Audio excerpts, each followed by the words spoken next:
자, 27쪽. 자, 세 번째 문단. 첫째로 이 계시는 항상 자유로이 하나님 자신으로부터 나온다. 다른 모든 곳에서 마찬가지로 이곳에서도 하나님은 주권적이시고 이것에 대한 완전한 의식을 갖고 자유로이 행하신다. 인격적이고 자의식적인 하나님에 대한 고백 없이 하나님의 계시에 대해서 말하는 사람들이 종종 있다. 그러나 이것은 그의 고유한 의미와의 투쟁 속에서 말의 의미를 주는 것이다. 그의 믿는 것이 비인격적이고 무의식적인 전능의 힘에 불과하다고 보는 사람들의 견해에서는 그 힘으로 무의식적인 모습에 대해서 말할 수 있을는지는 모르지만 본래적인 계시의 모습에 대해서는 말할 수 없고 하나님의 완전한 의식과 자유를 추측할 뿐이다. 못하죠. 자, 그 명칭에 상당한 모든 계시는 대응하다 이런 말입니다. 상당한 이 말은 모든 계시는 하나님은 인격적으로 존재하시고 스스로 의식하실 뿐만 아니라 그의 피조물에게 자신을 알리실 수 있다는 사상, 그런 사고로부터 나온다 이 말이에요. 그런 건 줄을 꺼 놓으시면 되겠죠. 그래서 하나님의 인간에 대한 지식은 그 기초와 근원점이 하나님은 자신에 대한 지식을 소유하고 계신다는 데에 있다. 이것은 셀프 컨셔스, 말하자면 하나님 자신이 자신을 의식하신다는 거죠. 예? 자, 이런 개념을 지금 바빙크가 설명을 하고 있는 겁니다. 자, 하나님 안에 자의식과 자기 지식이 없다면 인간에게 있어서 하나님에 대한 지식은 불가능하다. 논리적으로 이것도 맞는 말인 거예요. 자, 제가 나중에 설명을 드릴게요. 이 사실을 거절하는 사람은 누구든지 하나님의 지식은 전혀 가능하지 않다거나 하나님은 인간 안에서만이 자의식에 이르고 따라서 인간이 하나님을 대신 행할 수 있었다는 그런 불합리한 결론에 이르게 된다. 그렇죠? 논리적 귀결이 이렇게 되면 당연한 거예요. 자, 지금 핵심은 이거죠. 계시하시는 하나님이죠. 계시하시는, 우리가 말하자면 이걸 우리가 행동이라고도 볼 수 있어요. 그죠? 하나님이 계시한다 이러잖아요. 리빌 이럴 때 할 때는 하나님이 계시하는 거잖아요. 그러니까 행동하시는 그 하나님. 자, 계시하시는 하나님에 대해서 바빙크가 지금 얘기하는 건 첫째로, 자, 자유로이, 우리가 지난주에도 봤습니다. 그죠? 하나님의 자유로운 행위, 하나님의 자유. 그래서 하나님은 뭐든지 마음대로 하실 수 있다 그랬죠. 예. 하나님이 세상을 이렇게 창조하셨다. 해가 서쪽에서부터 동쪽으로 이렇게 돌도록 그렇게 지구를 만드셨다. 하나님 그렇게 만드신 거죠. 그러나 그렇다고 해서 하나님이 그 창조의 법칙에 얽매이시진 않죠. 그게 중요한 거죠. 그뿐만 아니라 하나님에게서 나오는 계시 자체도 하나님의 자유로운 행위죠. 우리가 지난주에도 그런 얘기했지만 하나님 마음인 거예요. 우리가 그렇게 그냥 생각하시면 되는 거예요. 하나님이 계시할 수도 있고 안 할 수도 있는 거예요. 우리 그걸 그대로 연결해서 구원에도 연결할 수 있죠. 하나님이 왜 어떤 사람은 선택하고 어떤 사람은 하나님이 버리셨냐. 물론 그것은 그들의 죄 때문이죠. 죄 때문에 하나님께서 그들을 멸망 가운데 내버려 두시기는 하지만, 그러나 어떤 사람은 하나님이 또 택하시잖아요. 하나님의 선택. 하나님의 선택이 그에게는 있고 그에게는 하나님의 택하심이 없는 거죠. 예? 유기. 이 두 종류의 사람이 있어도 이것도 하나님의 자유죠. 하나님이 어떤 자들은 선택하신 거, 예정하신 거죠. 그리스도 안에서. 이것은 그의 기쁘신 뜻을 따라 이렇게 말하죠. 사도 바울이. 그의 기쁘신 뜻을 따라 그리스도 안에서 우리를 영원 전에 선택하셨다. 창세 전에. 그리고 어떤 자들은 하나님이 그냥 내버려 두시는 거죠. 자, 이렇게 하시는 것도 적극적 의지다는 거예요. 우리는. 그래서 내버려 두는 거는 그냥 내버려 둔 게 아니에요. 하나님이 너는 공의의 진노와 형벌을 당해도 마땅해 라고 해서 내버려 두시는 거예요. 판단이에요. 이거 하나님의 유기되는 거는 내버려 두는 거잖아요. 내버려 두는 건 하나님의 판단 때문에 내버려 두시는 겁니다. 그러니까 하나님이 이 사람이 멸망받을 거라는 걸 하나님은 아시는 거예요. 그러니까 아시는데 내버려 두시는 거예요. 그리고 어떤 자는 하나님께서 택하시는 거예요. 이 모든 것들이 다 하나님의 판단에 의해서 이루어집니다. 자, 이런 것들이죠. 그러니까 하나님의 구원도 이렇기로서니 계시에 있어서는 이러한 하나님의 자의식적인, 그 다음에 자유로운 의사, 결정, 선택 이런 것이 있는 거죠. 그래서 두 번째 줄에 보면 하나님은 주권적이시다. 그리고 완전한 의식을 갖고 자유로이 행하신다. 자유로이. 그리고 인격적이고 자의식적인 하나님에 대한 고백 없이 하나님의 계시에 대해서 말하는 사람들이 있다. 자, 우리가 하나님의 계시를 지금 배우고 있는데 지금 이런 개념을 갖고 봐야 된다는 거죠. 하나님은 이런 분이라는 것을 우리가 알지 못하면 모든 연결되어져 있는 얼개들이 다 깨지는 거예요. 하나님이 인격적으로 자의식적이다. 이걸 이해를 이렇게 해야 된다는 거죠. 자, 뭐 이건 이 정도로 설명을 드리고 중간쯤 보시면 그 명칭에 상당한 대응하는 모든 계시는 하나님은 인격적으로 존재하시고 스스로를 의식하실 뿐만 아니라 그의 피조물에게 자신을 알리실 수 있다는 이런 사상에서부터 나온다는 거예요. 하나님은 자신을 아시는데 영원히 아시죠. 자, 조금 어려운 얘기지만 여러분 이제 바빙크 책을 읽으려면 이런 정도는 사색 신학적으로 이해를 하시면서 들어가야 이제 저 뒤쪽으로 가도 다 이해를 할 수 있습니다. 자, 바빙크의 사상은 이런 데서 특징적으로 나타나요. 바로 삼위일체 하나님. 우리가 삼위일체 하나님 그분의 존재에 대해서 말하면 삼위일체 하나님은 성부, 성자, 성령이 성부, 성자, 성령 이 삼위께서 어떻습니까? 영원히 서로 다 아시죠. 우리가 이렇게 아는 거하고는 우리도 이렇게 아는 거는 안다고 말할 수 있지만 하나님의 아시는 것은 우리가 아는 거하고는 비교할 수 없는 상태의 알민 거예요. 이거는 성부 하나님이 성자를 아시고 성자께서 성부를 아셔요. 그리고 성령도 성자를 아시고 성부를 아시는 거예요. 예? 근데 세 분의 알미 있는 게 아니라 한 분의 알미인 거예요. 그리고 그 한 분의 암 안에는 삼위의 알미 또 있는 거예요. 그래서 성부와 성자와 성령이 서로 사랑 안에서 하나가 되는 거예요. 그렇게 하심으로써 영원히 사랑 안에서 서로 다 아시는 거예요. 하나님은. 아버지가 아들을 아신다라는 말은 사랑한다 이 말과 같다고 생각하시면 돼요. 의미적으로. 제가 우리 아들을 알아요. 우리 아들을 아는데 사랑하지 않고 우리 아들을 알 수 있습니까? 그거는 부모와의 자식과의 관계이긴 하지만 비유이긴 하지만 말하자면 하나님 안에는 그거보다 더하면 더했지. 그렇죠? 아버지께서 아들을 이는 내 사랑하는 아들이요 그러잖아요.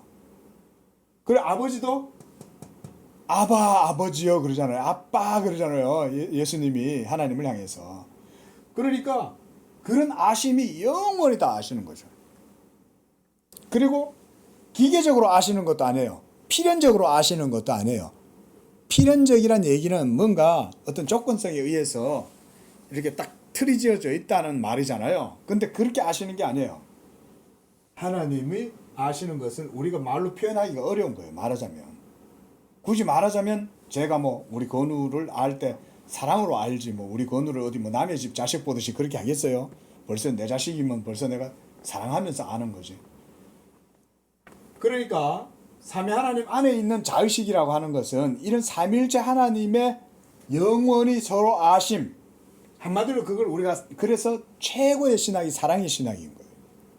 이 삼위일체론 이러면은 사랑이 빠질 수가 없어요. 그래서 사랑이 신적인 지식 안에서 가장 본질이 사랑이에요. 그리고 이 사랑에 어떻게 보면 사랑은 성부, 성자, 성령 삼위일체 하나님 안에 있는 생명의 마치 본질과 우리에게는 이게 본질과도 같은 거예요. 사랑이. 이 사랑에서 창조가 이루어졌다고 말해도 돼요. 신학적으로. 왜 하나님이 세계를 창조하셨냐? 하나님이 서로 사랑하시니까. 이러면 돼. 사실은. 그게 논리적으로 그렇게 되면 말이 돼요. 왜 창조하셨냐? 뭐 하나님의 영광을 위해서. 이것도 사실 그래 따지면 뒤에 있어요. 가장 직접적으로는 하나님이 서로 영원히 서로 그렇게 사랑하심으로 그래서 그 사랑이 나타났다. 그래서 그 사랑에 의해서 우연히 돌출된 게 아니에요. 결정하시고 선택하신 거예요. 하나님이 결정하신 거예요. 자의식적으로. 그래서 창조도 하나님이 결정하신 거예요. 근데 결정하시되 영원한 결정을 하신 거죠. 영원히 아신다 그랬잖아요. 하나님의 아심은. 지난주에도 말씀드렸죠. 그죠? 하나님의 알은 그 자체로 영원한 거죠. 하나님의 알은 이 자체로 영원한 거예요. 하나님의 암 자체가. 왜냐하면 하나님은 영원하신 분이잖아요. 그 시간 그것도 없어요. 그러니까 하나님이 한번 결정하셨다. 선택하셨다. 이러면 그거는 변개될 수가 없는 거예요. 그리고 반드시 이루어지는 거예요. 성취되는 거예요. 자, 이렇게까지 하나님에 대해서 여러분들이 말하자면 실론적으로 하나님을 이해해야 모든 신학적인 논리를 여러분들이 따라 들어갈 수 있습니다. 이런 자의식적이고 자유로우신 인격적인 하나님을 우리가 생각하지 않으면 신학적 논리가 안 섭니다. 반드시 막힙니다. 그 얘기를 지금 바비니까 여기도 잠깐 언급해 놓고 있어요. 밑에 보면 자 보세요. 그 밑에서 6번째 줄 보면 인간의 하나님에 대한 지식은 그 기초와 근원점이 하나님은 자신에 대한 지식을 소유하고 계신다는 데에 모든 근원점이 있다는 거잖아요. 그러니까 하나님의 자기의식, 자기인식, 그래서 성부와 성자와 성령이 서로 영원히 아심, 그것이 바로 사랑 안에서 이루어짐. 이런 것들에 대한 논리가 없이는 우리 인간에 대한 논리도 안 된다는 거죠. 인간도 그럼 제대로 알 수 없다. 본질 한마디로 found. 이 기초가 안 된다는 거죠, 이게.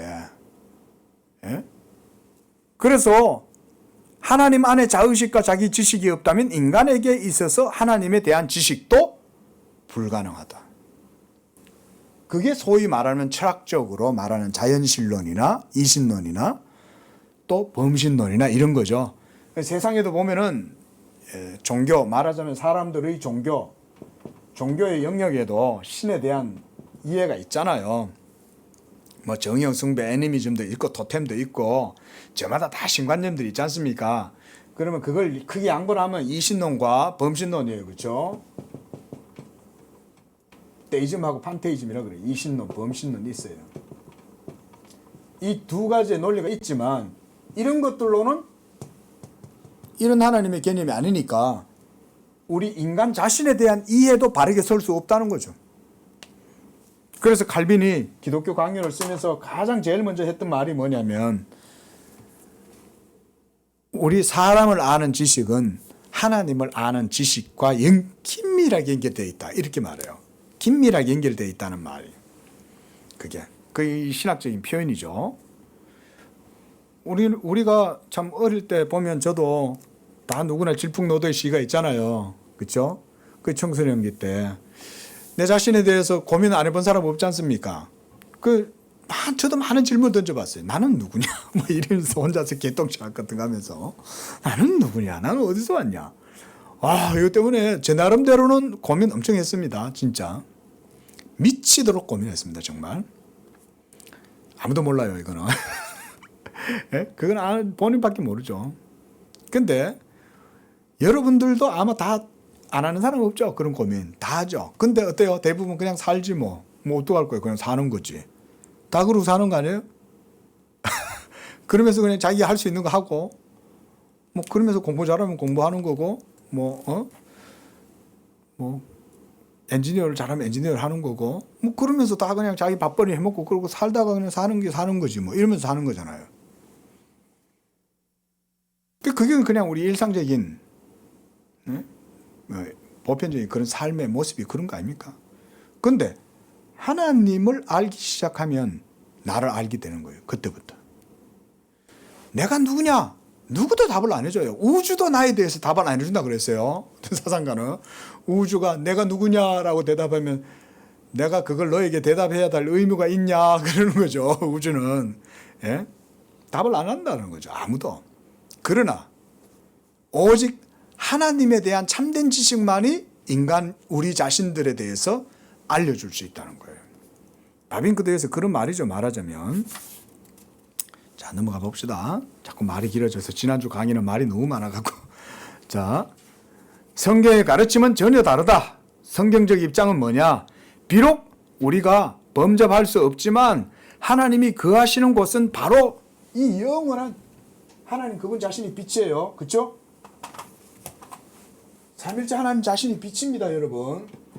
그래서 우리가 니케아 신경이나 콘스탄스 신경 이런 데 보면 하나님은 빛이시고 예수님은 이 빛에서 나오신 빛이다. 이렇게 말하잖아요. 그렇죠? 하나님은 빛이신 거예요. 빛이라는 개념은 여러분 지금 우리가 보고 있는 이런 물리적인 빛을 말하는 게 아니죠. 본질적이고 영적인 빛을 말합니다. 사실은 이게 이제 또 신학하는 사람들은 빛도 그래 따지면 관심이 있죠. 왜냐하면 뭐 자꾸 이제 여러분 이런 거 하면서 이제 뭐 이런 얘기해서 죄송하지만 그래서 제가 그런 말씀 드리는 거예요. 여러분 여기 있는 이런 사물 하나 이런 물질성 속에도 빛이 있습니다. 왜? 빛이신 하나님이 창조했으니까 그건 어떻게 보면 당연하잖아요. 빛이신 하나님이 모든 세계 만물을 창조하셨는데 이런 작은 물질 속에 있는 원자 속에 있는 핵, 전자 또 그 속에 양성자, 중성자 또 그 속에 또 들어가면 또 초소 미립자 있잖아요. 뭐 업커크, 다운커크 뭐 이러면서 나가요. 그 전부 다 뭘로 이루어졌어요? 결국은 다 빛으로 이루어져 있잖아요. 우리가 모든 세계는 원자로 이루어져 있다. 철학자나 물리학자들이 다 그 말을 하죠. 모든 세계는 다 원자로 이루어져 있다. 그 원자는 뭘로 이루어져 있냐? 그 속에 들여다보면 빛으로 원자가 활동하는 거죠. 결국은 빛이 있는 거예요. 사실은. 하나님은 자신을 완전히 아시고 그렇죠? 이렇게 완전히 아시는 거예요. 서로를 영원히 다 완전히 아세요. 아들이 아버지를 알고 아버지가 아들을 알고 성령이 아버지와 성령을 알고 다 알아요. 따라서 우리에게 자신을 그래서 계시할 수 있는 거예요. 완전하니까 우리에게 자신을 계시하실 수가 있는 거예요. 만약에 하나님 자신 이외에 다른 어떤 지식의 대상이 있다면 하면서 그렇게 한번 생각을 한번 해보세요. 하나님이 만약에 자신 이외에 다른 어떤 것을 알아야 될 대상이 있다면 우리에게 그것까지 다 알려주셔야 되잖아요. 예? 그러면 우리에게 그것까지 다 알려주실 수 있겠어요? 벌써 안 되겠죠. 하나님 이외에 이 알미 다른 어떤 것이 있다면 어떤 요소가 있다면 그렇죠. 그럼 하나님도 그거 뭔지 알아야 되잖아요. 그러면 그걸 뭔지 알아야 된다라고 말하면 그런 하나님은 우리에게 모든 걸 다 알려주실 수 있겠냐 이거죠. 알려주실 수가 없죠. 자, 그래서 마태복음 11장 27절에도 아버지 외에는 아들을 아는 자가 없고 아들과 아들의 소원대로 계시를 받은 자 외에는 아버지를 아는 자가 없다. 그래서 오직 아들만이 아버지를 보았고 우리 요한복음에서 그렇게 말씀 받죠. 그렇죠? 오직 아버지께로부터 온 자만이 아버지를 보았느니라 그러잖아요. 왜냐하면 예수님은 영원히 아버지를 아시기 때문에 오직 아버지께로부터 온 자만이 아버지를 다 보았다 그러는 거예요. 자, 둘째입니다. 하나님으로부터 나온 계시는 모두가 하나님의 자기 계시다. 하나님의 자기 계시예요. 하나님이 하나님 이외에 다른 것을 우리에게 알려주실 수가 있습니까? 그렇지 않잖아요. 오직 하나님이 우리에게 영혼의 생명과 의를 주시기 위해서 뭔가 계시를 하신다면 그것은 하나님 그분 자신의 계시 이외에는 다른 건 없어요. 하나님은 계시의 보세요. 근원이시고 내용이시다. 그렇죠? 여러분 이런 거는 가시면서 줄을 그으세요. 이것은 그리스도 안에서 우리에게 주신 최고의 계시에 있어서 진리이다. 최고의 계시에 있어서 진리란 말은 예수 그리스도 자신이 바로 계시의 절정이다. 이런 말입니다. 클라이막스다 말하자면. 예수님이 계시의 절정인 거예요. 하나님의 이 삼일체 하나님, 우리가 이 빛이신 삼일체 하나님, 영원하신 하나님을 어떻게 알아요? 그런데 그 영원하신 신이 자기의 존재를 예수 그리스도를 통해서 우리에게 다 알려주신다. 그게 바로 하나님의 자기 계시다. 이는 예수님이 그가 사람들에게 아버지의 이름을 나타내셨다고 하셨기 때문이다. 이 요한복음 17장 6절 말씀이죠. 그래서 아버지 품에 있는 독생자가 우리에게 하나님을 선포하셨기 때문입니다. 그래서 아버지의 독생하신 하나님이 나타내셨느니라. 아버지의 품 안에 있는 독생하신 하나님 나타내셨느니라. 요한복음 11장 18절 말씀이죠. 그러나 그것은 하나님께서 자신에 대해서 주신 다른 모든 계시에 있어서도 진리이다. 자 보세요. 자연, 은총, 창조, 그리고 재창조, 세계와 역사 속에 하나님의 모든 사역이 우리에게 가르치는 것은 경배의 대상이요 이해할 수 없는 하나님의 존재에 대한 것이다. 지난주에도 그런 말씀 드렸다시피 우리는 물질 속에 있는 물리적 사실도 그 의미를 못 깨닫죠. 그저 오늘날은 과학이 많이 발전해 가지고 현미경이 많이 발전이 돼 가지고 그런 아주 미세한 영역에까지 우리가 보고 이제는 뭐 나노 단위까지도 이제는 응용이 가능해서 뭐 탄소 나노 튜브 만들고 뭐 탄소로 만들어진 그런 것들이 엄청나게 요즘 이제 많이 사용되잖아요. 뭐 비행기나 뭐 아주 정밀한 과학 같은 데서 사용될 때 우주 항공 분야에도 그런 탄소 나노 튜브 같은 것들 많이 만들어지지 않습니까? 그러니까 그런 것들까지 이제는 응용이 가능한 시대가 된 거죠. 그럼에도 불구하고 그거보다 더 깊이 또 들어가면 모르죠. 신비잖아요. 예? 그래서 그것을 행하되 정도와 방법에 있어서는 같지가 않다. 그것들 사이에는 무한한 차이가 있다. 어느 한 사역은 하나님의 의에 대해서 말하고 다른 사역은 그분의 긍휼에 대해서 어느 것으로부터는 그분의 전능하심을 비추어 주고 다른 것으로부터는 그분의 신적 지혜를 비추어 준다. 자, 하나님의 계시는 우리 창조 세계 속에 획일적으로 드러나지 않고 다양하게 드러나죠. 그렇죠? 그래서 말하자면 이런 겁니다.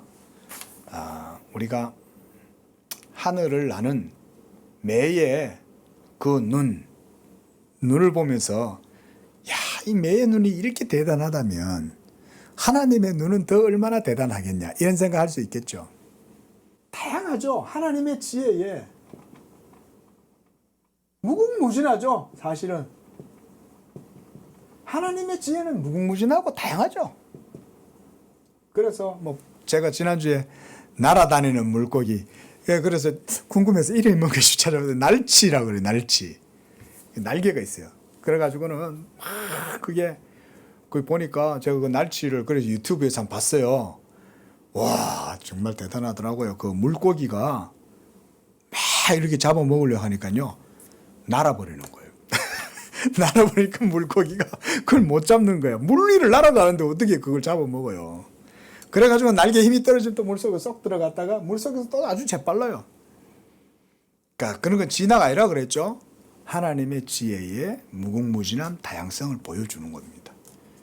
우리가 지금 살아가고 있는 세계에 보이지 않는 미시세계의 영역, 미생물의 세계도 그렇게 보시면 됩니다. 자, 그런 얘기입니다. 지금 이게. 그래서 자연, 은총, 창조, 재창조, 세계 그리고 역사 속에 있는 하나님의 모든 사역은 이러한 하나님의 존재에 대한 다양한 면모들을 우리가 말하자면 365면체를 우리에게 다 보여준다. 하나님의 존재에 대해서. 예? 이런 건 좀 이해하기가 어렵겠지만 그냥 그대로 여러분들 받아들이시면 돼요. 하나님이 우리가 예를 들어서 뭐 제가 예술은 잘 몰라도 예술가들이 뭔가 그림을 그릴 때 그 사람의 예술적 모든 성향과 소양이 그 작품 속에 드러나잖아요. 그걸 좀 여러분 확대해서 한번 생각을 해보시면 하나님은 뭐 우주적인 모든 미술가들을 다 합쳐도 하나님 못 따라가잖아요. 그러니까 이 모든 세계가 하나님의 예술 작품이라면 거기에 드러나는 모든 다양성들은 다 미학적으로 하나님의 아름다우심을 나타내 보여주는 거죠. 그런 얘기입니다. 지금 그러나 모두가 전체로 그리고 그들 나름대로 각각 하나님의 큰 일을 선포하고 우리에게 그분의 덕고 완전성, 그분의 존재와 자기 구별, 그분의 생각과 말씀, 그리고 그분이 기뻐하시는 뜻을 이런 모든 계시, 여기에 바로 창조 계시입니다. 지금 바빙크는 창조 계시가 그리고 보여줍니다. 자, 그다음 문단 밑에 봅니다. 여기에도 물론 하나님의 계시는 그 내용이 아무리 풍부하여도 하나님의 자기 지식과는 동일하지 않다는 사실을 잊어서는 안 된다. 이거 중요하죠. 왜냐하면 범신론에 빠져들 수 있잖아요. 범신론은 뭐예요? 모든 세계가 곧 신이다. 뭐 이러면서 우리가 가이아 이런 거 있잖아요. 고대 신화 속에. 아바타 영화 봤어요? 재미있죠. 자, 아바타의 세계관은 범신론적 세계관입니다. 그죠? 정령숭배적이고 모든 만물의 신이 깃들어져 있고 그래서 그 중앙에 큰 나무가 있는데 그 나무 밑에 전부 다 있으면은 뭐 이렇게 그 자연 모든 만물과 사람이 다 이렇게 시냅시스가 전부 다 연결이 돼 가지고 만물을 다 에너지를 거기서 느끼고 또 그것 때문에 또 치유받고 이런 식의 그게 오늘날 말하자면 포스트 모더니즘이 그런 겁니다. 서구의 말이 좋아 포스트 모더니즘이지 그 속에 들어가 보면 그 사고의 지층 속에 들어가 보면요, 여러분 그 지층 속을 탐험해 보면 이 지층 속에는 범신론이 있어요. 예? 그래서 만물과 사물과 내가 하나가 된다.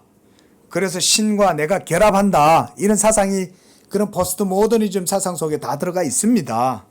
그러니까 범신론적으로 하나님을 알면 하나님을 인격적으로 알지 못하겠죠. 아니 이게 만약에 이 속에 신이 있다면 나도 신이지. 그래 따지면. 에? 여기에도 신이 있다 이러면 그래 따지면 이게 신이라면 나는 뭐예요? 나도 신이지. 그러므로 우리 기독교에서의 계시관은 딱 이거인 거예요. 계시의 내용이 아무리 풍부해도 하나님이 하나님 자신을 아는 이 자기지식 있죠. 이거를 적어놔 보세요. 그 옆에 원형계시 이렇게. 원형계시란 말은 뭐냐면요. 우리가 하나님을 아는 그런 지식이 아니라 하나님이 하나님 자신을 아는 그 지식을 말하는 거예요. 하나님을 하나님 자신이 스스로 인식하고 스스로 아시는 그 아심, 하나님 자신에 대한 스스로 아심, 이게 하나님 자신이 자신에 대해서 가지고 있는 그래서 원형계시라고 그러는 거예요. 그러면 우리에게 주신 이 모든 계시, 그게 창조의 계시든 구속의 계시든 구원 계시든 간에 창조 계시나 또 구속 계시든 그런 모든 계시들은 다 무슨 계시라고 그러냐면 그걸 그래서 우리가 신학에서 그냥 바빙크의 표현에 의하면 모형 계시다 그래요. 모형 계시. 적어놔 보세요. 원형 계시, 모형 계시. 이는 공부니까 이런 게 있습니다. 그래서 그다음 보세요. 하나님의 자기 지식이나 자의식은 그 존재만큼이나 무한하고 그 본질에서 나오기 때문에 어떤 피조물의 이해와 매이지 않죠. 결부되지도 않아요. 자유해요. 자, 딱 이런 거예요. 말하자면 제가 그려볼게요. 자, 이게 뭐냐? 말하자면 전체 창조예요. 판타, 모든, all thing. 예? 모든 것들이 요거라 쳐요. 우리가 말하자면 개념적으로 제가 개념도를 그린 거예요. 우주도 요 안에 다 들어가 있어요. 무한한 우주도 이 속에 들어있어요. 자, 그런데 이렇게 모든 것들을 하나님이 다 아시겠죠? 이거를 창조를, 그죠? 그러면 이렇게 다 아실 때 이런 원형계시, 즉 하나님이 하나님 자신에 대해서 아시는 그런 지식이 이 속에 개입되어 있을까요? 없을까요? 개입되어 있지 않는 거예요. 한마디로 하나님은 모든 세계를 창조하셨지만 하나님 자신은 자기 자신의 알매 지식과 창조 세계에 대한 이 지식과 말하자면 틀려요. 왜냐하면 하나님은 하나님 자신으로서만 영원히 다 아시잖아요. 그래서 어때요? 창조 세계가 없어도 하나님은 자기 의식이 가능하시죠. 창조 세계가 있다고 하나님이 자기를 의식하시는 건 아니잖아요. 창조 세계가 하나도 없어도 하나님은 자기 자신을 인식하고 또 사랑하실 수 있어요. 사랑하시는 거예요. 그리고 충만하신 거예요. 그러니까 어떤 분은 이래가지고 이것 때문에 이 충만함 때문에 창조하셨다 이렇게 표현하는데, 어쨌든 간에 하나님은 이와 같이 만물이 없어도 하나님 그분 자신으로서만 만족하고 충만하고 충족하고, 그래서 자충족하시다 이런 표현 쓰죠. self-sufficient. 하나님은 자신만으로 모두가 충만하다. 그래서 주의 사역 속에든 주의 합리적 피조물의 의식 속에든 그의 피조물 속에는 하나님의 계시는 항상 하나님이 소유하신 자신에 대한 무한한 지식 중에 적은 부분에 불과하다 그러잖아요. 그러니까 제가 말 그랬죠. 이렇게 하나님이 판타, all thing, 모든 것들을 하나님이 하늘과 땅조차도 여기에 다 포함되어 있어요. 하늘에 하늘도 포함되어 있어요. 천사의 세계도 여기에 포함되어 있어요. 자, 이렇다 할지라도 어때요? 이것조차도 하나님에게 있어서는 부분에 불과한 거예요. 좀 개념이 이해가 되십니까? 너무 크니까 조금 어려우시죠? 그런 겁니다. 그렇죠?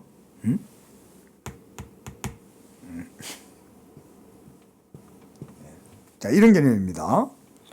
그러므로 땅 위의 인간들과 하늘의 성도들과 천사들, 인간의 몸을 입으신 하나님의 아들조차 원리와 본질에 있어서 하나님의 자기 지식과는 다른 지식을 갖는다. 하나님의 아들조차도 이렇게 했죠. 이거는 뭘까요? 이 하나님의 아들이면 예수님이잖아요. 성자는 하나님의 본체고 하나님과 동일 본질이신데 왜 이렇게 얘기할까요? 여기서 하나님의 아들조차라는 말은 성육신하신 예수 그리스도를 말하는 거예요. 인성을 입으셨잖아요. 그런 의미입니다. 그래서 이거 나중에 또 설명을 합니다. 하나님께서 그의 계시 속에 맡긴 지식과 합리적 피조물이 그의 계시로부터 얻을 수 있는 지식이 영원한 자녀물로서 자녀물이다 이런 표현했는데, 자 어쨌든 뭔 의미인지는 알겠죠. 그리고 제한적이고 유한할지 모르지만 똑같이 실제적인 참지식이다. 자, 우리가 아까 원형계시, 모형계시 그랬어요. 그리고 원형계시는 우리가 사실 알 수 없는 지식이죠. 하나님이 하나님 자신을 아는 지식인데 우리가 어떻게 하나님을 그렇게 알아요? 그건 오직 하나님의 존재 안에서, 삼위 안에서 가지게 되는 지식, 서로 아심이죠. 이 아심은 곧 그대로 사랑이고, 그 사랑은 곧 충만이고 능력이고 모든 게 다 연결되어 있죠. 그게 하나님 안에서의 지식의 특징이잖아요. 우리에게 있어서는 지식과 능력이 떨어질 수 있죠. 우리는 이론과 실제가 떨어지잖아요. 근데 하나님 안에는 어때요? 하나님이 아시는 건 하나님은 또 다 아실 수 있는 거예요. 우리는 그래서 할 말이 없으니까 전지전능 이렇게 따로 떨어뜨려 가지고 그렇게 말을 하지만, 하나님 안에는 하나님은 아시면 그걸 다 아실 수 있는 거예요. 그런 것들을 어느 정도 우리가 좀 복사해서 우리의 생활에 적용이 되면, 자 우리가 아이패드를 만들 수 있는 지식이 있으면 우리는 이것을 능력이다 라고 표현하죠. 야, 너 능력 좋다. 어떻게 아이패드를 만들어? 이렇게 할 거 아니에요. 자동차를 만들면 자동차를 만들 수 있는 지식을 가지고 있으니까 우리가 자동차를 만드는 능력을 우리 한국도 가지고 있다 그러잖아요. 그러는 거죠. 그러나 하나님에게서는 거기 떨어지지 않죠. 그러나 보세요. 자, 계시에 대한 설명 이해입니다. 그래서 이런 모형 계시이긴 하지만 그게 이제 창조와 구속이죠. 그죠? 구속 계시죠. 자, 이 창조와 구속 계시, 이 모든 것들이 비록 모형 계시라 할지라도 이것은 참된 지식입니까? 뭐예요? 참된 지식이죠. 그러함에도 이것은 참된 지식이라는 거예요. 왜냐하면 우리가 구원받을 때 이것으로 구원받잖아요. 그리고 이것으로 의롭다함을 얻고 영생을 얻고 자녀가 되잖아요. 그럼 그 지식은 참된 지식이 아니냐? 참된 지식이죠. 그 바빙크가 지금 그 얘기를 하는 겁니다. 실제적인 지식이다. 그게 또. 그리고 하나님은 그의 존재 속에서 마찬가지로 그의 사역에서도 자신을 계시하신다. 그의 계시로부터 우리는 그분 자신을 알게 된다. 오타가 되게 많죠. 그러므로 인간이 피조물에서 하나님 자신에까지 소급하기 위해서는 그에게 휴식이란 없다. 자, 이게 뭔 얘기입니까? 우리가 이 1장에서도 봤죠. 우리가 하나님 안에서 안식을 얻을 때까지는 쉬지 못하죠. 그러면 언제 우리가 안식을 얻어요? 하나님을 알게 될 때 비로소 그 안에서 안식을 누리지 않습니까? 그 하나님을 알게 될 때 어떻게 알게 되겠습니까? 그 알미라는 게 바로 최고선이잖아요. 이 최고선에 우리가 도달하면 어떻게 도달합니까? 로고스처럼 이데아처럼 이렇게 막 기어 올라가가지고 천상의 세계, 누메논 세계를 기어 올라가가지고 그래가지고 압니까? 그게 아니죠. 하나님의 최고에 계신 예수 그리스도를 믿을 때 우리가 하나님의 최고선에 도달하게 되고 그 믿음 안에서 우리는 참된 쉼을 안식을 누리게 되는 거죠. 바빙크가 이런 논리로 지금 얘기를 하는 겁니다. 계시에 있어서 우리의 관심은 하나님 자신을 아는 데 있어야 한다. 이는 그 목적이 어떤 소리들을 가르치고 어떤 말들을 하는 데 있지 않고 피조물을 통해 창조자에게 인도하고 아버지의 마음 속에서 우리가 안식하도록 하는 것이 이 참 이런 게 이 바른 신학자인 거예요. 막 어떤 지식만 가르치는 게 아니라 결국은 우리 영혼의 진정한 생명과 의에 대해서 관심을 가지는 거 아니에요. 바빙크가. 우리 영혼의 안식 이런 거를 계시 얘기하면 막 지식만 막 주구장창 얘기할 수 있지만 실제로 이런 지식을 하나님에 대한 알에 대해서 말하는 목적이 뭐라는 거예요? 우리가 하나님 안에서 사랑을 누리고 그 속에서 편안히 집에서처럼 쉬는 거. 이런 게 말하자면 이런 게 여러분 이게 별거 아닌 것 같아도 대단한 겁니다. 이런 것들이. 보통 보면 우리가 이 학문을 하는 목사님들이나 가르치는 분들이 빠질 수 있잖아요. 현학의 허세에 빠질 수도 있고, 예? 지적인 이런 유의에 빠질 수 있고 이럴 수 있단 말이에요. 근데 바빙크가 지금 하는 말은 그런 게 아니라 하나님 안에서 계시를 통해서 하나님 안에서 안식하도록 하는 것이 첫째 되는 것이다. 참 고맙습니다. 이런 말을 읽으면 바빙크한테 고마운 거예요. 야, 그래도 이런 말을 해주는구나. 셋째로 하나님으로부터 나오고 그 내용이 하나님인, 그러니까 하나님이죠. 하나님 자신인 그 계시는 목적에 있어서도 목적도 어디에 있다는 거예요? 하나님 자신에게 있다는 거예요. 네? 맞는 말이죠. 그래서 우리가 여기서도 있죠. 그 밑에 쭉 고문단 그 밑에 내려오시면 로마서 11장 33절 나오죠. 그렇죠? 우리 그거 한번 읽어볼까요? 그 둘째 줄 위에 깊도다 하나님의 지혜와 지식에 부여하며 그의 판단은 측량하지 못할 것이며 그의 길은 찾지 못할 것이로다. 이게 로마서 11장 33절 말씀이죠. 그러니까 계시는 이거 11장 36절도 성경 한번 찾아보십시오. 로마서 11장 36절. 로마서 11장 36절은 우리 장로교회 다니시는 분들은 다 외우셔야 됩니다.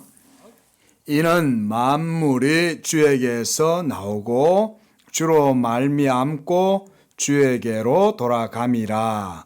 그에게 영광이 세세에 있을지어다. 아멘. 자, 이는 만물이 주에게서 나오고 주로 말미암고 다시 또 만물이 또 주에게로 돌아간다. 이 말인 거예요. 그러니까 하나님이 창조하신 것, 그리고 그 창조의 역사 속에서 인류가 타락하고 또 회복되고 그렇게 하는 모든 과정들, 그래서 구속이 되고 이런 모든 과정들, 그래서 요한계시록에서 끝이 나지만 결국은 그 모든 것들은 다 어디서 끝나요? 만물이 주에게서 나오고 주로 말미암고 주에게 돌아가는 것으로 이루어지는 거죠. 이게 하나님의 계시인 거예요. 이렇게 이루어지는 거죠. 그 바로 다음 줄 있네요. 두 번째 줄에, 그렇죠? 예. 그리고 두 번째 문단, 네 번째 줄 보세요. 그의 계시 속에서 전달된 하나님의 지식이 비록 하나님의 자기 지식과, 그러니까 원형 계시 얘기예요. 이 원형 계시와는 근본적으로 차이가 있을지라도 어떤 합리적인 피조물의 의식 속에서도 완전히 흡수할 수 없을 만큼 풍부하고 넓고 깊다. 이거는 뭘 얘기하는 거예요? 모형 계시를 얘기하는 거죠. 모형 계시란 바로 창조와 구속 계시, 이게 다 포함되는 거예요. 이 모형 계시 안에. 예? 그런데 비록 그것이 하나님 자신을 아시는 것처럼 그렇게 아는 게 아니고 이렇게 우리에게는 계시되어진 모형적 계시일지라도 그 자체만으로도 어때요? 우리 피조물의 의식 속에 완전히 흡수할 수 없을 만큼 풍부한 거죠. 우리가 이 세계를 다 알 수 있습니까? 다 모르죠. 우리가 이 세상에 얼마나 대단한 생물, 크리처들이 얼마나 많은지 모르잖아요. 예? 그뿐만 아니라 또 그 속에 감추어져 있는 하나님의 오묘한 질서와 섭리도 창조 계셔서 얼마나 대단해요. 하물며 이게 그런데, 하물며 이건 어떻겠어요? 여러분 천국에 대해서 한번 상상해 보세요. 나중에 천국은 하나님 자신일까요? 아니죠. 천국도 만들어지는 거죠. 그래서 내 아버지 집에는 너희가 거할 곳이 많다. 내가 너희에게 말하는데 내가 너희들이 거처할 거처를 만들러 간다 그러잖아요. 예? 천국도 하나님이 창조하시는 거예요. 근데 그 창조하시는 방식을 우리가 어떻게 알아요? 하나님이 지옥은 또 어떻게 만드시는지 우리가 어떻게 알아요? 그러나 하나님은 분명히 하시는 거죠. 천국도 분명히 하시는 거고. 그러면 우리가 뭐 천국과 지옥에 대해서 그만큼 관심이 있어도 우리가 이 하나님이 지금 우리 눈으로 볼 수 있는 이 모든 세계도 어떻게 이루어졌는지 모르잖아요. 그렇지 않습니까? 겨우 우리는 이제 조그만 아주 약간, 그렇죠? 아주 조금 알아낸 게 이제 어느 정도 이제 인공 태양 만드는 기술. 그것도 아직까지는 뭐 모르겠어요. 제가 뭐 이제 저도 더 나이가 들어서 한 10년 후에쯤 되면 인공태양이 나올는지 모르겠지만, 예? 우리 건우의 나이가 되면, 우리 건우가 뭐 제만 할 때 되면은 뭐 뜰지 몰라도, 예? 모르죠. 하나님이 창조하신 세계 속에 과학자들은요, 아주 작은 일부분의 것을 발견해도 그게 우리한테는 어마어마한 경제적 부가가치를 주죠. 나노 과학 하나 만들어내 놓으니까 오만 것들이 나눠가지고 다 해먹고 살잖아요. 제 표현이 좀 그런가? 그러니까 우리가 다 알 수 없어요. 창조 계시조차도요. 자, 이해에 있어서 인간보다 훨씬 능한 천사들, 하늘에 계신 아버지의 얼굴을 항상 뵙는 그런 천사들, 또 복음을 전하는 그런 사도들, 그런 자들을 통해서 우리에게 구한 것들을 살펴보기 원한다. 뭔 말이냐면 천사들조차도 우리에게 주신 이 복음, 예수 그리스도의 복음을 너무나 놀라워가지고 천사들조차도 살펴보기를 원한다는 거예요. 그게 지금 보면 베드로전서 1장 12절이죠. 천사들조차도 복음을 깊이 살펴보기를 원할 정도로 복음은 아주 은밀하고 부여하고 복되다. 자, 그 다음 넘어가겠습니다. 그 다음 문단 보십시오. 그 제일 밑에 줄 보세요. 그러므로 계시의 목적이 어떻게 말해요? 인간에게 있을 수 없다는 거죠. 이 계시의 목적은 결국은 하나님께 있는 거예요. 하나님이 왜 창조하셨냐? 창조의 목적도 하나님께 있고, 창조를 통해서 하나님의 영광을 드러내심도 하나님께 있고, 그래서 그 계시의 목적, 창조의 목적, 또 구원도 마찬가지죠. 여러분들을 예수의 의로 덧입혀 주시고 예수의 피로 씻어 주시고 성령으로 새롭게 하고 거듭나게 하셔서 새로운 피조물이 되게 하신 것도 그 목적이 하나님의 영광의 찬송이 되는 데 있죠. 자, 그 밑에 문단. 자, 시작. 자, 제가 읽겠습니다. 계시에 있어서 인간이 차지하는 자리는 실로 중요하다. 계시는 인간을 향하여 있어 사람이 하나님을 혹 더듬어 발견하려 하면 찾을 수 있도록 한다. 복음이 모든 피조물에게 선포됨은 믿고 영생을 얻게 하려 합니다.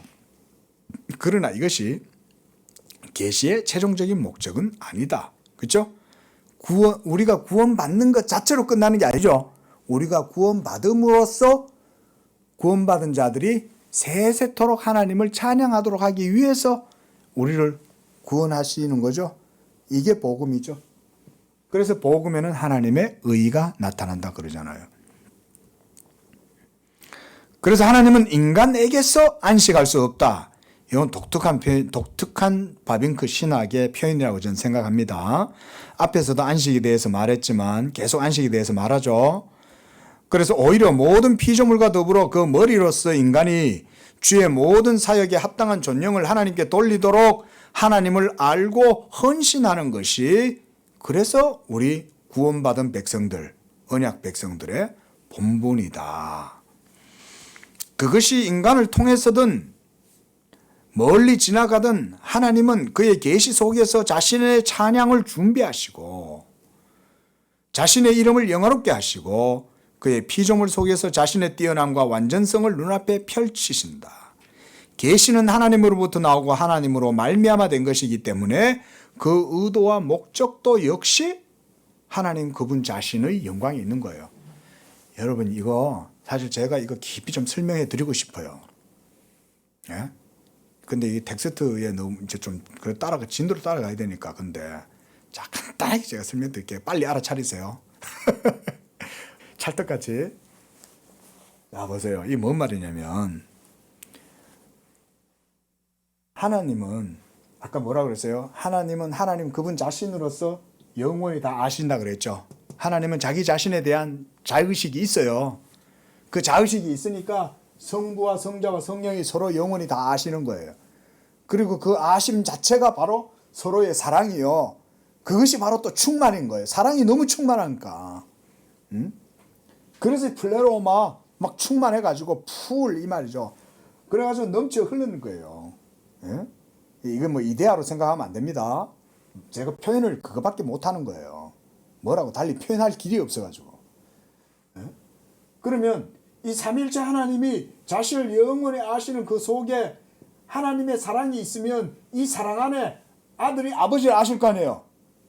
그 아들이 아버지를 아실 때 아버지를 높이지 않겠어요. 그렇죠? 아들이 아버지를 아시니까 아버지로서 아들이 마땅히 또 하나님을 아시면 이 사랑 속에는 위격이 있잖아요. 서로 위격이 있잖아요. 서로 사랑하니까. 그러니까 아들이 아버지를 영원토록 즐거워함과 동시에 공경하시는 거죠. 그러니까 아버지의 말씀을 순종하시잖아요. 예수님이 이 세상에 오신 것도. 자, 이 삼일체 하나님이 세계를 창조하셨어요. 창조의 목적이 바로 그 원인이 누구에게 있겠어요? 하나님 그분 자신에게 있겠죠. 목적도 하나님 자신에게 있지만 원인도 하나님 자신에게 있죠. 그리고 이 목적이 성취되는 과정조차도 하나님의 이 목적에 부합되는 방식으로 이루어지는 거죠. 왜냐하면 그렇지 않으면 완전하시고 영원하신 하나님의 영광에 흠집이 생기잖아요. 그럴 수가 없어요. 그래서 우리의 모든 구원의 그 하나님의 모든 사랑은 바로 의에서부터 이루어진다 그런 거예요. 의에서부터. 의에서 출발되는 게 사랑이다 그러는 거예요. 우리는 사랑만 얘기하고 의는 얘기하지 않을 때가 많잖아요. 그렇죠? 예? 그래서 우리의 사랑은 감정적 사랑으로 많이 치우치지만 하나님의 사랑은 어때요? 율법을 통해서 자기의 의를 완전히 보여주시죠. 하나님이 율법을 통해 가지고 자기의 의미하심을 다 드러내 보이잖아요. 제가 그래서 아까도 우리 자매님한테 말씀드렸지만 출애굽기 33장부터 40장까지 제가 그 자막 처리해 놓은 거를 다시 공부하라고 제가 말씀드린 이유는 그 속에 율법과 그리고 복음에 대한 여러분들에 대한 이 성경적인 이해를 그 속에 설명을 해놨기 때문에 들어보라고 그러는 거예요. 자, 어쨌든 이 성부, 성자, 성령 하나님에 의해서 모든 것들이 다 이루어지므로 그 의도와 목적 자체도 하나님 자신의 영광에 있는 거예요. 그러니까 이 지금 현재 이게 이제 펼쳐지겠죠. 이런 삼일째 하나님의 의도와 목적이 어디에서 펼쳐지겠어요? 시공간 역사의 현장에서 필드에서 펼쳐질 거 아니에요. 예?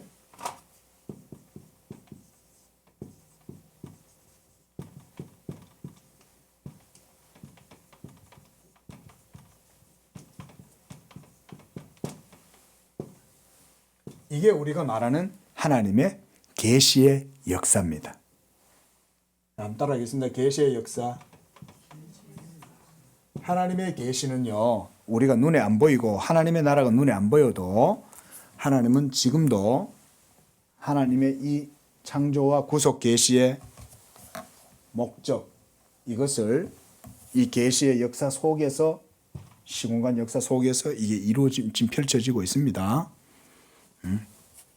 이게 뭐 어떤 분들은 이거를 약간 좀 그림으로 그려 가지고는 이런 식으로 표현해요. 저는 뭐 크게 정확하다고는 보지 않습니다. 그냥 이해를 돕기 위해서 그렇게 그림을 그리는데, 말하자면 이거예요, 여러분. 이게 저기 뭐지, 이상한 나라의 앨리스가 뭐 이렇게 어디 회오리바람 같은 데 실려가잖아요. 이렇게 하나님의 나라의 계시의 역사가 이런 식으로 표현하더라고요. 이걸 뭐라 그럽니까? 이게 시간의 선적 역사가 이렇게 있어요. 시간이 이렇게 이루어지면 최초의 아담과 하와가 타락했을 때가 여기고, 그 다음 점차 하나님의 나라가 이 땅 가운데 시공간 역사 속에 이루어지는 과정을 이렇게 뭐 표현을 하시더라고요. 이런 식으로들. 뭐 어쨌거나 간에 시간 역사 속에 이루어진다 이 말인 거죠. 하나님의 계시의 역사가. 뭐 어쨌든 그 말은 맞는 거예요. 우리의 실제적인 모든 삶의 현장 속에 지금도 이루어지는 거니까 그건 맞는 거죠. 이런 거 그냥 참고하세요. 이건 크게 중요한 건 아니지만. 자, 그 밑에 문단. 하나님에게서 하나님으로 말미암고 하나님께로 돌아가는 이런 전 계시의 중심이, 자, 요 줄 거 넣으세요.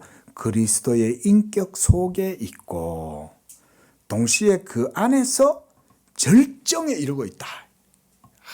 이런 게 이제 대단한 거죠. 그래서 하나님의 최고의 계시는 찬란한 궁창도, 권위의 자연도 아니요, 땅 위의 군주나 천재, 지니어스도 아니다.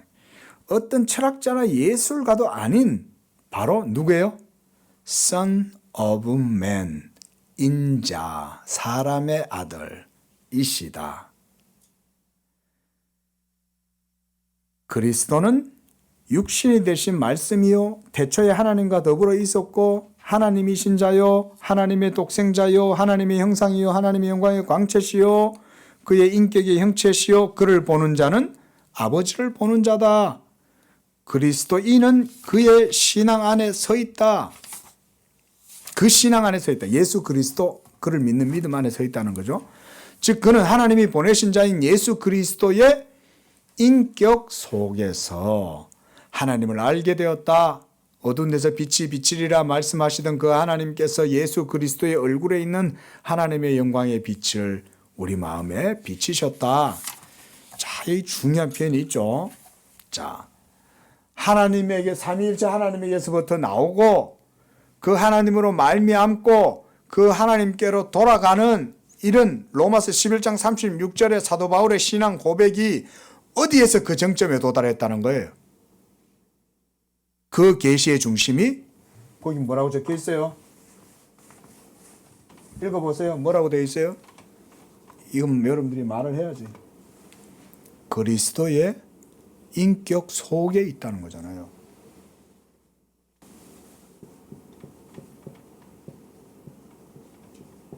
자, 여러분 따라하세요. 그리스도의 인격.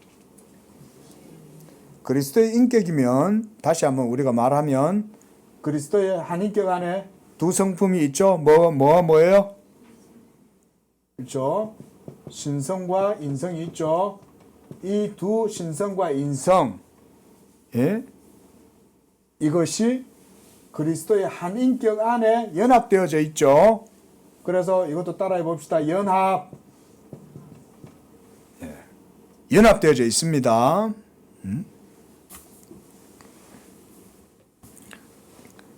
그래서 이 그리스도 연합, 그러니까 성육신하신 그리스도의 영광에 대해서 지금 바빙크가 여기서 얘기를 하는 거예요. 그리고 이 성육신하신 예수 그리스도의 인격이 바로 계시의 절정이라는 거예요. 여기서 바빙크가 이 절정이라는 표현을 쓰잖아요. 그래서 하나님의 최고의 계시가 바로 예수 그리스도의 인격에서 다 드러났다. 이게 우리 기독교에 있어서는 최고의 신앙이죠. 예? 하나님의 영원한 말씀이 예수 그리스도의 성육신하신 인격에서 드러났다. 그래서 예수님을 본 자는 아버지를 보았고 예수 그리스도가 바로 하나님의 영광의 본체요, 그 영광의 형상이시요 인격의 형체시다, 이렇게 얘기하는 거죠. 그리고 하나님께서 이 예수 그리스도의 얼굴에서, 그리스도 얼굴 인격은 우리가 또 얼굴이라고 볼 수 있죠. 얼굴이다. 이 얼굴에서부터 하나님의 본체의 형상의 빛이 드러납니다.